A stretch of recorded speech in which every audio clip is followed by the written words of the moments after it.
Bienvenue dans cette série 8 moments de ma vie qui ont façonné qui je suis aujourd'hui.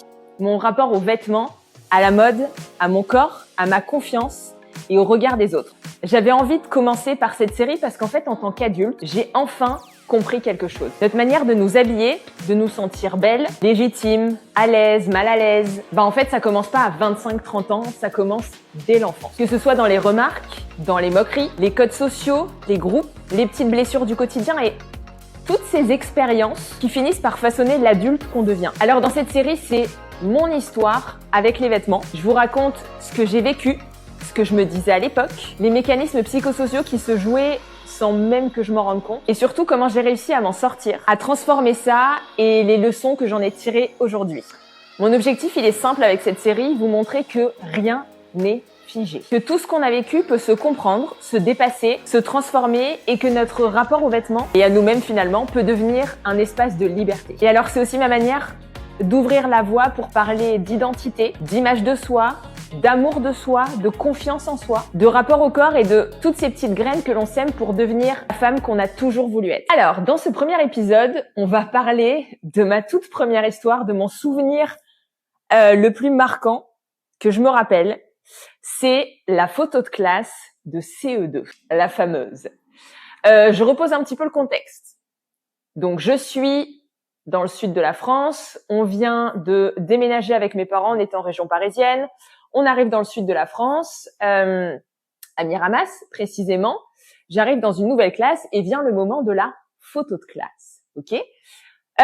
Donc à cette époque-là, de ce que je me rappelle, je n'ai aucun problème avec mon corps, je n'ai aucun problème avec les vêtements, avec les couleurs. Enfin bref, je suis une enfant comme les autres qui se fait les couettes, kiki sur le côté, qui porte plein de couleurs. Enfin bref, il n'y a pas de souci par rapport aux vêtements. Et là, on arrive au moment de la photo de classe et donc la personne qui prend la photo nous place. Et ce jour-là, moi, ultra fière, je me rappelle que je mets mon petit crop top. Un petit crop top qui devait vraiment m'arriver sous la poitrine. À l'époque, c'était autorisé.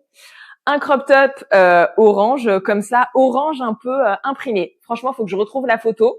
Si je la retrouve, je vous la mets pour vraiment visualiser. Je me revois, j'avais deux couettes là, j'avais mon crop top, très coloré, et peut-être un short ou bref, je me rappelle plus ce que j'avais en bas. Elle commence à placer des garçons en bas, donc des garçons qui étaient finalement mes potes, on s'entendait tous très bien quand on était au CE2, des garçons de ma classe qui se mettent devant, assis, et moi, je suis la ligne du milieu où je suis debout, et je suis debout derrière mes copains qui sont assis par terre. Je me rappelle et je me dis, mais ils se retournent face à moi et se moquent de moi parce qu'en fait, j'ai plus d'abdos qu'eux. Concrètement, au CE2, alors j'ai toujours été très mince et très musclée et donc j'avais des abdos ultra dessinés, quoi. Genre les tablettes, quoi, dessinées. Ouais, t'as des abdos comme un mec et gna gna gna, machin. Ça commence. Et donc je me revois à cette photo de classe à faire la première chose en tant qu'enfant pour me protéger des moqueries, c'est-à-dire que je mets mes deux mains comme ça. Et donc sur la photo de classe, j'ai les deux bras ici pour cacher mon ventre, pour en fait stopper la moquerie, stopper ces enfants, ces copains qui se moquent de moi. Pour moi, c'est vraiment le premier souvenir ultra marquant et j'en parle encore et quand j'en parle encore, j'ai l'émotion vraiment de me dire mais à ce moment-là, je me dis merde, en fait, on peut se moquer de moi, je peux avoir honte de mon corps par rapport au regard qu'ont les autres sur moi. Et donc là, clairement, à cet âge-là, à ce moment-là, en l'analysant en tant qu'adulte, je me dis, il y a un mécanisme qui se met en place, c'est juste, je découvre la honte. La honte de soi, la honte de son corps par rapport aux autres, parce qu'avant, ça m'était jamais arrivé.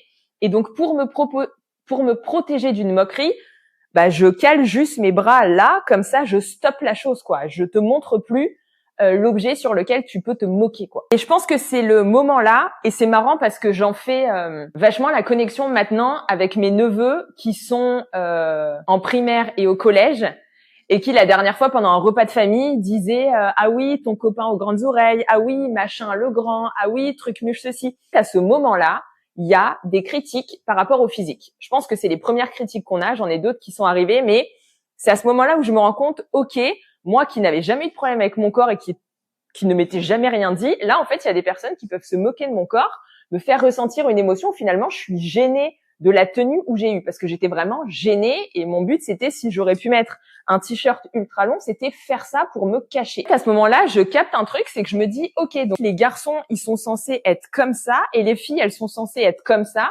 physiquement. Donc si moi, genre j'ai trop d'abdos, je ressemble à un mec, donc on m'associe à un mec, il faut pas que j'ai d'abdos. Dans ma tête d'enfant, je fais le lien avec ça.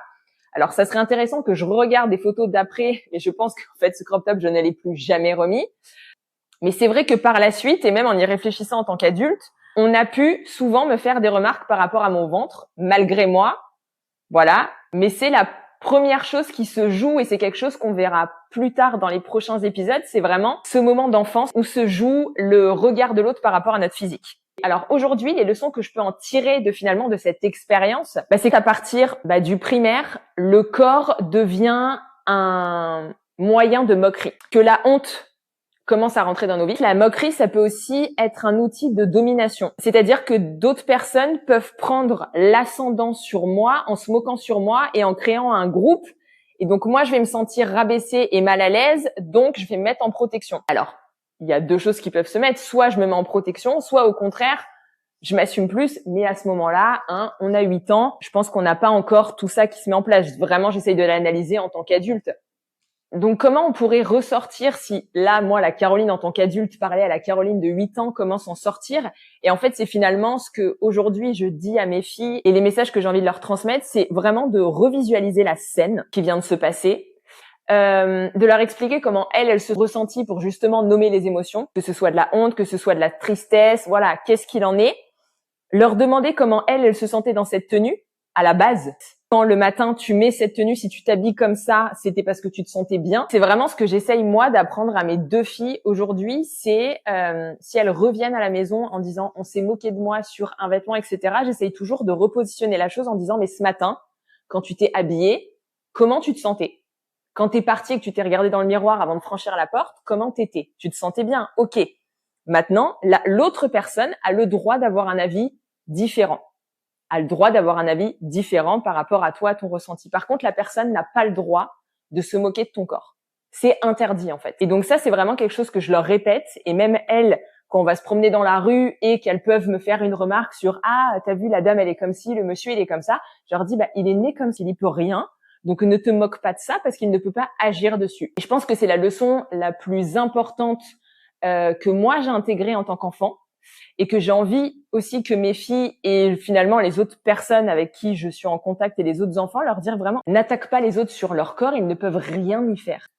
Donc finalement, cette première expérience, elle aura été, en l'analysant avec le recul, elle m'aide justement aujourd'hui à transposer ça à mes filles et à leur donner un petit peu ces outils pour s'en sortir dans la cour de récré. C'est aussi important pour vous de repenser, est-ce que tu as eu un moment toi aussi dans ton enfance qui t'a impacté, où aujourd'hui tu te dis mais oui, mais c'est ça qui a fait que j'ai bloqué sur tel détail de mon physique. Mais là, j'ai vraiment réussi à en sortir des outils plus tard et à utiliser finalement ces attaques que j'ai eues comme des atouts et qui font qui je suis aujourd'hui.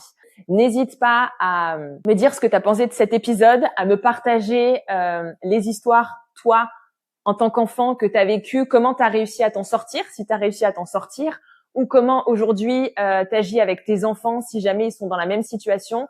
Merci beaucoup pour ton écoute et on se retrouve dans le prochain épisode. Bye bye.